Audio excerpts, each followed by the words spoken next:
नमस्कार। महाराष्ट्र के नतीजे लगभग क्लियर हैं। क्लीन स्वीप, सुनामी, देवा भाव का जलवा चल गया। हर कोई यही बोल रहा है कि महाराष्ट्र में इस बार मराठी बाणा जो बजेगा वो भाजपा मुख्यालय पर बजेगा। 14 किलो का एक लड्डू तैयार किया गया है जो कि भेंट किया गया है देवेंद्र फडणवीस के पास। उसी तरह उत्तर प्रदेश में योगी जी का जलवा, बिहार में भारतीय जनता पार्टी की जीत। ऐसा लग रहा है कि पूरे देश में भगवा सुनामी है। लेकिन एक राज्य ऐसा है जहां हरा एक बिंदी है लगा हुआ। उस भगवा सुनामी के पीछे नाम है झारखंड, और वहां इंडी गठबंधन को एक सांत्वना पुरस्कार मिला है, कंसोलेशन प्राइज। हमारे साथ भारतीय जनता पार्टी के प्रखर प्रवक्ता, स्कॉलर डॉक्टर गुरु प्रकाश जी जुड़े हुए हैं। आपका बहुत बहुत स्वागत है सर। धन्यवाद पंकज जी। अच्छा, सबसे पहले मैं महाराष्ट्र से शुरू करता हूं। आखिर जादू ऐसा क्या किया कि जिस महाराष्ट्र को लोकसभा चुनाव के बाद एक गौण स्टेट माना जा रहा था, अचानक देख रहे हैं तो चारों तरफ सिर्फ भगवा भगवा भगवा भगवा दिख रहा है। नेता प्रतिपक्ष की कुर्सी तक नहीं नसीब हुई। नहीं, देखिए, निश्चित रूप से बहुत ही उत्साहवर्धक परिणाम आए हैं। और जो लोकसभा चुनाव के नतीजों के बाद जो नैरेटिव एक खड़ा हुआ था, हम लोग तो यहां तक कहना चाहते हैं कि अगर लोकसभा चुनाव को भी आप आंकड़ों के आधार पर देखें तो बहुत ज्यादा वोट प्रतिशत का अंतर नहीं था। महाविकास आघाड़ी और महायुति में एग्जैक्टली 0.6% का अंतर था। लेकिन नैरेटिव ऐसा खड़ा किया गया, और फेक नैरेटिव। शुद्ध रूप से श्रीमान राहुल गांधी जी संविधान की बात करते, सामाजिक न्याय की बात करते, जातिगत जनगणना की बात करते, लेकिन महाराष्ट्र की देवतुल्य जनता ने यह बता दिया कि यह फेक नैरेटिव चलने वाला नहीं है। संविधान के नाम पे भारत तोड़ो शक्तियों के साथ वो एकजुट हो गए थे। राहुल गांधी जी और जॉर्ज सोरोस का अलायंस था, ये हम सब जानते हैं। आज महाराष्ट्र की देवतुल्य जनता ने ये स्पष्ट कर दिया है और बाहर का दरवाजा दिखाया है। Point number 1। पंकज जी, दूसरा पॉइंट जो हमें समझने की आवश्यकता है कि लोकतंत्र की जीत है। महाराष्ट्र किसकी भूमि है?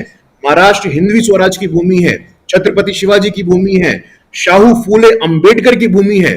तो शाहू फूले अंबेडकर की भूमि से जो सामाजिक न्याय का स्वर बुलंद हुआ है, इसका संदेश पूरे देश में जाने वाला है। और निश्चित रूप से आश्वस्त रहिए, आने वाले समय में ये जितने भी पारिवारिक सल्तनत चल रहे हैं, पारिवारिक सल्तनत हम कहते हैं इसको, क्या है भाई? बारामती है तो सूले जी का है, ऐसे होता है क्या?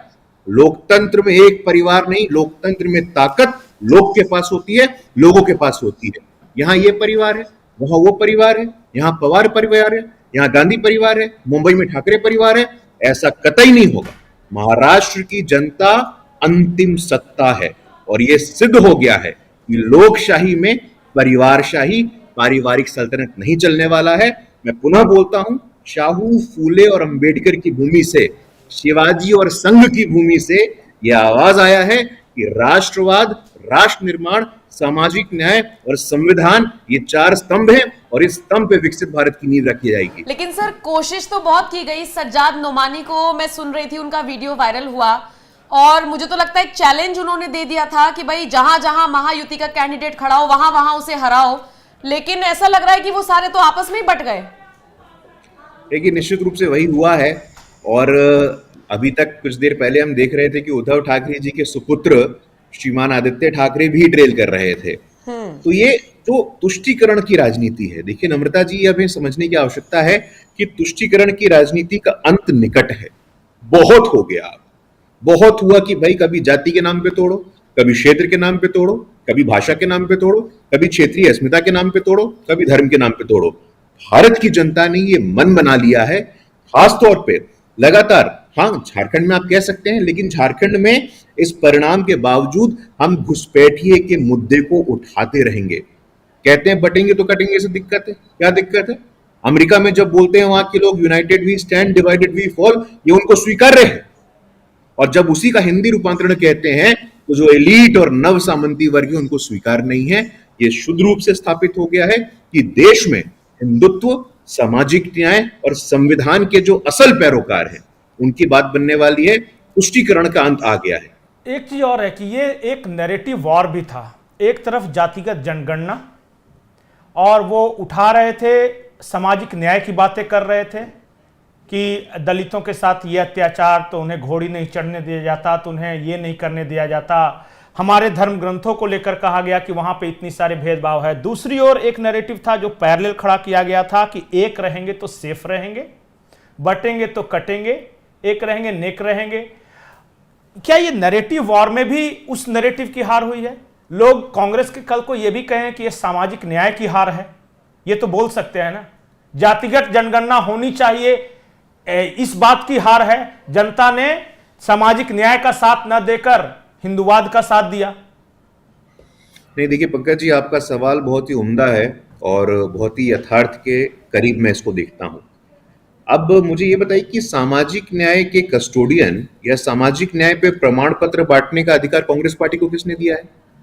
इस देश के इतिहास में पहली बार एक आदिवासी की बेटी संविधान के सर्वोच्च स्थान पे पहुंची, तो कब पहुंची हम पूछना चाहते हैं आपसे।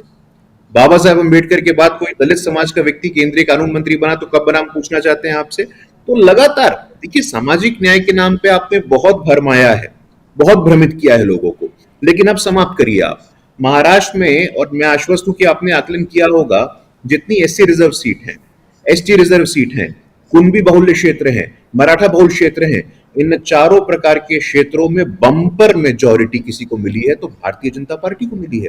हमारा स्ट्राइक रेट देखिए, कांग्रेस का स्ट्राइक रेट देखिए। तो पहला तो ये सामाजिक न्याय के कस्टोडियन या सामाजिक न्याय के प्रमाणित करने का एजेंसी ये कांग्रेस पार्टी के पास नहीं है। कांग्रेस भ्रमिक, न कांग्रेस पार्टी को रहने की जरूरत है न किसी और को रहने की जरूरत है।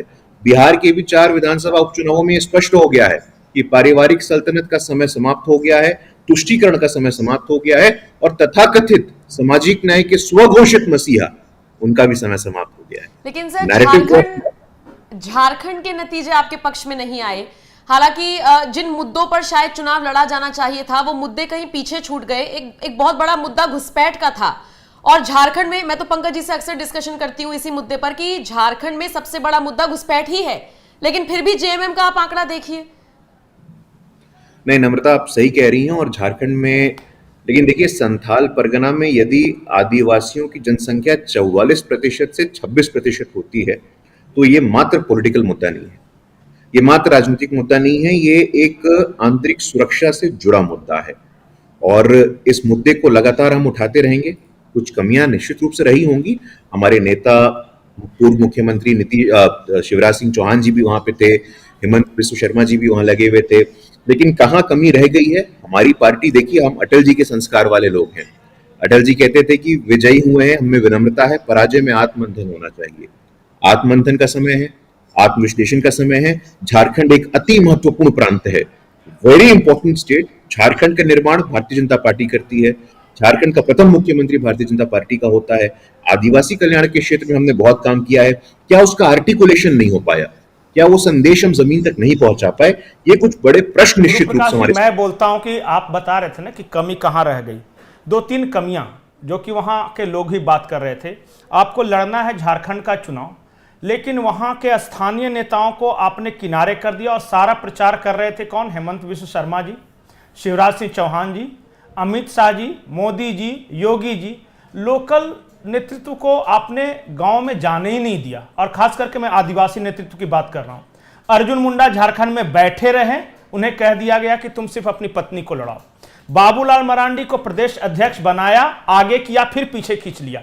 चुनाव के बीच में, अच्छा बताइए कितनी जनसभाएं उन्होंने की वहां? इसी को तो मुद्दा बनाया है झारखंड मुक्ति मोर्चा ने कि झारखंडियों की बेइज्जती, बाहरियों द्वारा कब्जा, ये नहीं चलेगा।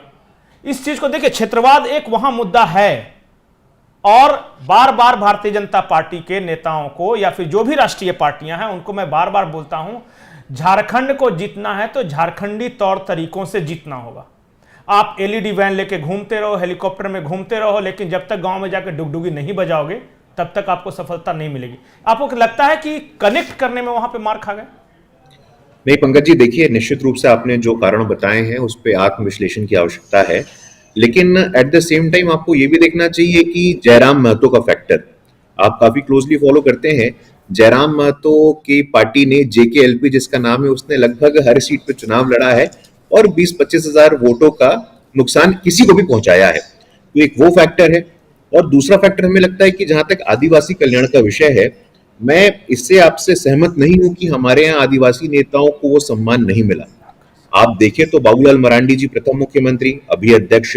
हमारे यहाँ जो नेता विपक्ष बने अमर कुमार बावरी जी, वो खुद दलित समाज से आते थे। बिल्कुल। हालांकि अभी जो चुनाव के परिणाम आए हैं, चंदन क्यारी से हम लोग उसको फॉलो कर रहे हैं। बहुत कारण होते हैं।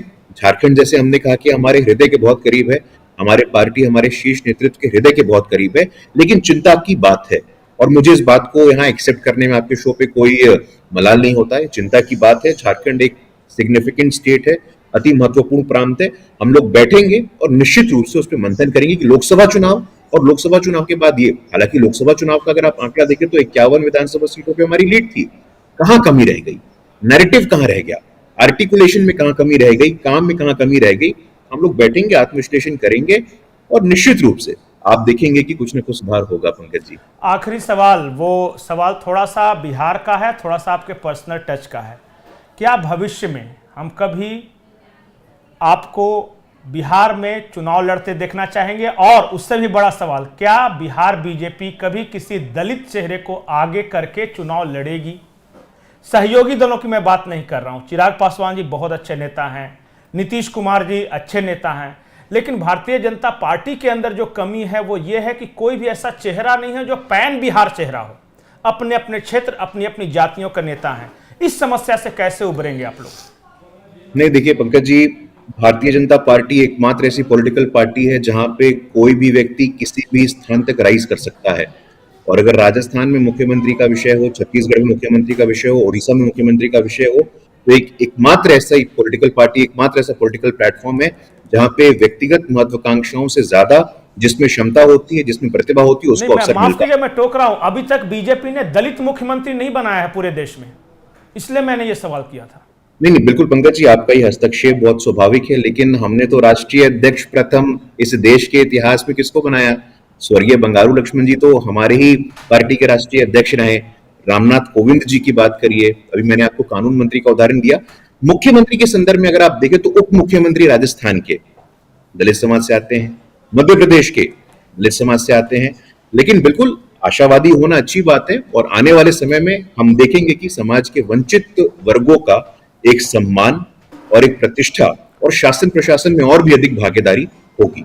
ठीक है सर, ये तो भविष्य के गर्भ में है, क्या बदलाव होंगे क्या नहीं। फिलहाल तो आपके लिए जलेबी खाने का दिन है, आप जलेबी खाइए, जश्न मनाइए। बहुत बहुत शुक्रिया हमारे साथ जुड़ने के लिए। फैक्ट्री वाली जलेबी नहीं खाइएगा, किसी हलवाई वाली बनती कौन सी जलेबी है, हमें तो आज तक नहीं पता।